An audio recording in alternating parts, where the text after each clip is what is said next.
ഒരു 4 മുട്ട കൊത്തിപ്പൊരി ഉണ്ടാക്കാനായിട്ട് എടുത്തിട്ടുണ്ട്. അപ്പോൾ ചട്ടി വെച്ച് വെളിച്ചെണ്ണ ഒഴിച്ച് അതിലേക്ക് 2 സവോളയാണ് ഞാൻ എടുത്തിട്ടുള്ളത്. ഒരു മീഡിയം ടൈപ്പ് 2 സവോളയും 2 പച്ചമുളകും ഇട്ട് കൊടുത്തു. അപ്പോൾ അത് നന്നായി കുറച്ച് ഉപ്പ് ചേർത്തിട്ട് ഞാൻ നന്നായി വഴറ്റിയെടുക്കുകയാണത്. അതായി വന്നപ്പോൾ ഞാൻ ഒരു 1/4 ടീസ്പൂണ് വറ്റൽമുളക് ചതച്ചതിട്ടുണ്ട്. അപ്പോൾ ഞാൻ ഈ അപ്പമുള്ള കാരണം ഇത്തിരി മുളകൊക്കെ കുറച്ചേ ചേർക്കുള്ളൂ, അവന് കഴിക്കാനുള്ളതല്ലേ വെച്ചിട്ട്. അപ്പോൾ നിങ്ങൾക്ക് ഇത്തിരി കൂടി ചൊടി വേണമെന്ന് വെച്ചാൽ ഒരു 1/4 ടീസ്പൂണുള്ളത് ഒരു 1/2 ടീസ്പൂണോ 3/4 ടീസ്പൂണൊക്കെ ഇടാം. അപ്പോൾ നല്ല ചൊടിയോട് കൂടിയുള്ള കൊത്തിപ്പൊരി കിട്ടും. അപ്പോൾ ഇവിടെ നമുക്കങ്ങനെ പറ്റില്ല, ചെറിയ കുട്ടികൾക്ക് ഉള്ളതല്ലേ. അപ്പോൾ ഇത് നന്നായി വന്നിട്ടുണ്ട്. അപ്പോൾ ഞാൻ മുട്ട 4 അടിച്ച് വെച്ചത് അതിലേക്ക് ഒഴിച്ചു കൊടുത്തു. ഇത് ഇങ്ങനെ നന്നായി ഇളക്കി കൊത്തി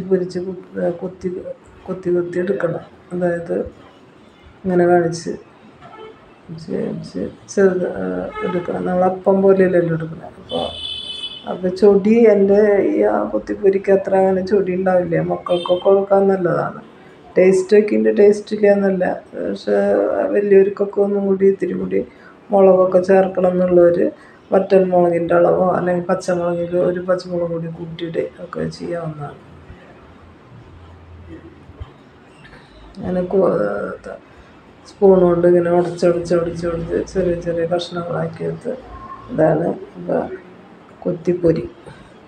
അപ്പോൾ നിങ്ങൾക്ക് ഇഷ്ടപ്പെടുകയാണെങ്കിൽ ലൈക്ക് ചെയ്യുക, ഷെയർ ചെയ്യുക, സബ്സ്ക്രൈബ് ചെയ്യുക.